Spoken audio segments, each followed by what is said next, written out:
তৃণমূলের প্রতিনিধি দল দিল্লিতে জাতীয় নির্বাচন কমিশনে দেখা করেছেন। 5টি প্রশ্ন করা হয়েছে দলের তরফে, কিন্তু একটিরও সদুত্তর দিতে পারেননি কমিশন। সোমবার 1 ডিসেম্বর দক্ষিণ 24 পরগনার মহেশতলায় সেবাশ্রয় 2 প্রকল্পের উদ্বোধন করেন তৃণমূলের সাধারণ সম্পাদক তথা ডায়মন্ড হারবারের সাংসদ অভিষেক ব্যানার্জি। সেই উদ্বোধনী অনুষ্ঠানের মঞ্চ থেকে কমিশনকে চ্যালেঞ্জ করলেন অভিষেক। তিনি বলেন, 5টা প্রশ্নের মধ্যে একটি প্রশ্নের জবাব দিক কমিশন। অভিষেক বলেন, সবে 3 দিন কেটেছে, আপনারা 3 সপ্তাহ 3 মাস বা 3 বছর সময় নিন, কিন্তু 5টা ছাড়ুন, একটি প্রশ্নেরও জবাব দিতে পারবেন না। আমাদের কাছে ডিজিটাল এভিডেন্স রয়েছে, টানতে টানতে কোর্টে নিয়ে যাব। আপনারাও জানেন যে যেটা করেছেন সেটা বেআইনি কাজ, তাই আপনারা উত্তর দিতে পারবেন না। অভিষেক বন্দ্যোপাধ্যায় এ প্রসঙ্গে বলতে গিয়ে কি বলেছেন শোনাবো আপনাদের। আমরা যে ডেলিগেশন পাঠিয়েছিলাম দিল্লিতে নির্বাচন কমিশনের সাথে, বিশেষ করে চিফ ইলেকশন কমিশনের সাথে মিটিং করতে, সেখানে প্রায় 2 ঘন্টার মিটিং হয়েছে। আমাদের দলের তরফ থেকে সাংবাদিক বৈঠক করে আপনাদের সব জানানো হয়েছে বিস্তারিত। কিন্তু মূল যে আমরা 5টা প্রশ্ন করেছিলাম তার একটাও সদুত্তর নির্বাচন কমিশন দিতে পারেনি। সিলেক্টিভলি পরবর্তীকালে সেদিনকে রাত্রে অনেক লিক টিক করা হয়েছে। আমি ইলেকশন কমিশনকে চ্যালেঞ্জ করছি, তৃণমূল কংগ্রেসের কাছে ডিজিটাল এভিডেন্স রয়েছে। আপনি যদি মনে করেন যে আপনার কাছে উত্তর রয়েছে এবং আপনি সত্যি সদুত্তর দিতে পেরেছেন, আপনি রিলিজ করুন, তারপর আপনাকে কোর্টে নিয়ে যাবো আমরা। আমি যখন বলছি আমি ভেবেচিন্তে বলছি, আমি হাওয়ায় কথা বলি না। 5টা প্রশ্নের একটা প্রশ্নের উত্তর, আপনি 5টা প্রশ্নের একটা প্রশ্নের উত্তর দিন, আপনি ছেড়ে দিন 5টা। আর সবে তো গেছে 28 তারিখ, আজকে তো 1 তারিখ, 3 দিন হয়েছে। আপনি 3 সপ্তাহ সময় নিন, 3 মাস সময় নিন, 3 বছরেও আপনি পারবেন না। তার কারণ আপনি যে কাজটা করেছেন পুরোপুরি বেআইনি, অনৈতিক। এবার আসি, আপনি যে প্রশ্ন করলেন যে বিজেপির নেতারা, বিজেপির রাজ্য সভাপতি এবং বিজেপির প্রদেশের নেতারা ইলেকশন কমিশনকে আক্রমণ করছে। যে কোনো নির্বাচন হয় সাধারণ মানুষকে কেন্দ্র করে।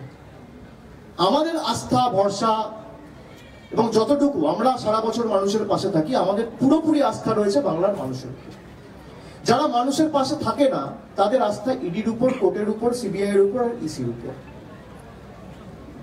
তা কোথাও তাদের যে আশা ছিল বা তাদের যে আকাঙ্ক্ষা ছিল, সেই আকাঙ্ক্ষা বা আশা হয়তো ইলেকশন কমিশন মিট করতে পারেনি।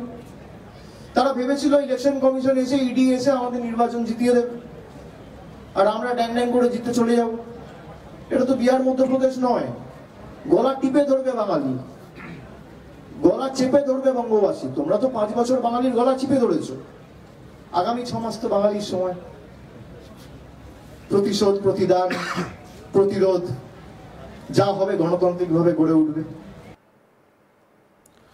অভিষেক বলেন, বিজেপি ভেবেছিল এসআইআর হবে আর ড্যাং ড্যাং করে জিতে যাবে বিজেপি, তাই যদি হয় আমার চ্যালেঞ্জ গ্রহণ করুন। অভিষেক বলেন, নির্বাচন কমিশনকে বলা হয়েছিল 1 কোটি ভোট কেটে নেওয়া হোক। রাজ্যে ভয়ের পরিবেশ তৈরি করেছে বিজেপি। এরপর ফোন বের করে বিরোধী দলনেতা থেকে শুরু করে রাজ্য বিজেপি সভাপতি, রাজ্য বিজেপির নেতাদের বক্তব্য শোনান অভিষেক বলেন, এখনো 2 মাস ধরে এসআইআর চলবে, কিন্তু তার আগেই ঘোষণা করে দিচ্ছেন 1 কোটির বেশি নাম বাদ যাবে। ইলেকশন কমিশন কবে কি নোটিফিকেশন করবে সেটাও আগে থেকে বলে দেয়। অভিষেক বলেন, বিজেপির বুথে বসানোর লোক নেই, তাই বিজেপিকে সুবিধা দেওয়ার জন্য নতুন নোটিফিকেশনে কমিশন জানিয়েছে বিএলএ হতে পারবেন বিধানসভা এলাকা থেকেও।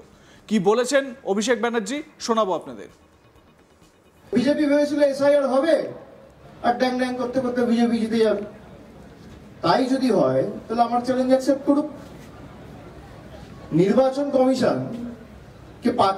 কমিশনকে ব্রিফ করে বলা হয়েছিল যে 1 কোটি ভোট কেটে দাও। অনেকে বলছে যে বাংলায় বিএলওরা এই ভয়ের পরিবেশ কে তৈরি করেছে। এই যে একের পর এক লোক তৃণমূল বলেছে যে 1 কোটি নাম বাদ যাবে, রাজ্য সরকারের কেউ বলেছে, মুখ্যমন্ত্রী বলেছে 1 কোটি নাম বাদ যাবে। আমরা তো বলিনি, বলেছে বিজেপি। আমার কাছে একটা ভিডিও ক্লিপ আছে, আপনাদের শোনাই। বিজেপি রাজ্য সভাপতি থেকে শুরু করে বিরোধী দলনেতা থেকে শুরু করে এই ভয়ের পরিবেশ যার কারণে মানুষ করছে, এবং 2002 এর ইলেকটোরাল লিস্টে নাম থাকার পরেও একের পর এক আত্মঘাতী হয়েছে। এই ভয়, ভীতি এবং আতঙ্কের পরিবেশ কে তৈরি করেছে?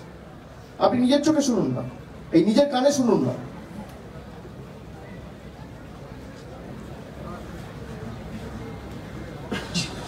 এক কোটিরও বেশি নাম বাদ যাওয়া উচিত। 1 কোটি নাম বাদ যাবে লিখে, 1 কোটি নাম বাদ যাবে লিখে রাখো। আরে আগে পরে হতে পারে।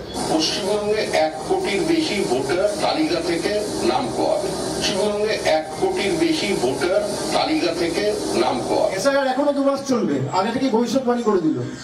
যারা অবৈধভাবে ভোটার হিসেবে পশ্চিমবঙ্গের মাটিতে আঁকড়ে ধরে বসে আছে তারা কিন্তু বাদ যাবে। বিহারে যদি 56 লক্ষ নাম বাদ যায়, এটা বর্ডার স্বাভাবিকভাবে তার থেকে বেশি হওয়া উচিত হিসেবে মতো, এটা লজিক বলে। প্রচুর হিন্দুদেরও ভোট বাদ যাবে।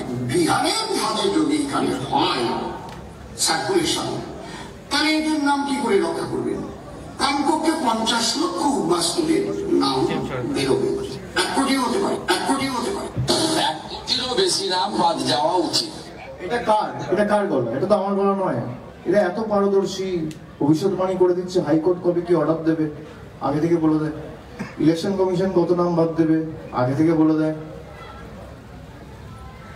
কোথায় ইলেকশন কমিশন কবে কি নোটিফিকেশন করবে আগে থেকে বলে দেয়।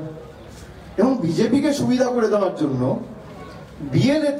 বিএলএ 2 যারা হয় তারা সাধারণত বুথ থেকে হয়। বিজেপি তো বুথে লোক নেই।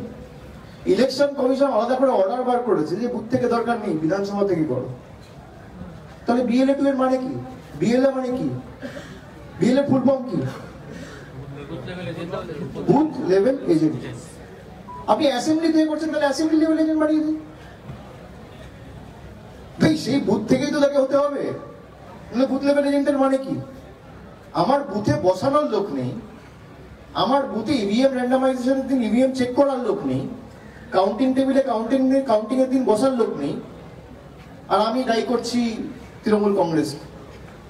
পঞ্চায়েত ভোট তো নির্বাচন কমিশন প্যারামিলিটারি ফোর্স দিয়ে করিয়েছিল, হাইকোর্টের অর্ডার। কি হয়েছিল? পরের পুরসভা হবে, আবার কেন্দ্রীয় বাহিনী নিয়ে এসে ভোট করাবে। যত কেন্দ্রীয় বাহিনী দেওয়ার দিন, ভোট তো মানুষ দেবে, কেন্দ্রীয় বাহিনী ধরে দেবে। আপনার ধমকাবেন চমকাবেন। বাংলার মানুষ বর্ষতা স্বীকার করে না। এই মাটি স্বাধীনতা আন্দোলনের ক্ষেত্রে পথ দেখিয়েছিল, বিপ্লবীদের মাটি। এই মাটি আপনাদের কাছে মাথা মতো পড়বে না।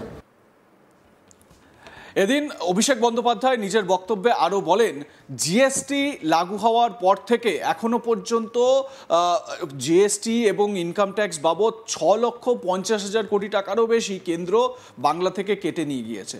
যদিও অভিষেকের বক্তব্য, বাংলার প্রাপ্য 2 লক্ষ কোটি টাকা এখনো পর্যন্ত সরকার দিচ্ছে না, কেন্দ্রীয় সরকার দিচ্ছে না। অভিষেক এই দিনের এই সেবাশ্রয় ক্যাম্পের উদ্বোধনী অনুষ্ঠান থেকে বলেন যে বিজেপিকে চ্যালেঞ্জ, যদি বিজেপির দাবি মতন তৃণমূল কংগ্রেসের এখানে ভোট এবং আসন সংখ্যা না বাড়ে, তাহলে তিনি যা বিজেপির তরফ থেকে বলা হবে তাই মেনে নেবেন। আর যদি তৃণমূলের ভোট আর আসন সংখ্যা বাড়ে, তাহলে বাংলার প্রাপ্য টাকা সব দিতে হবে।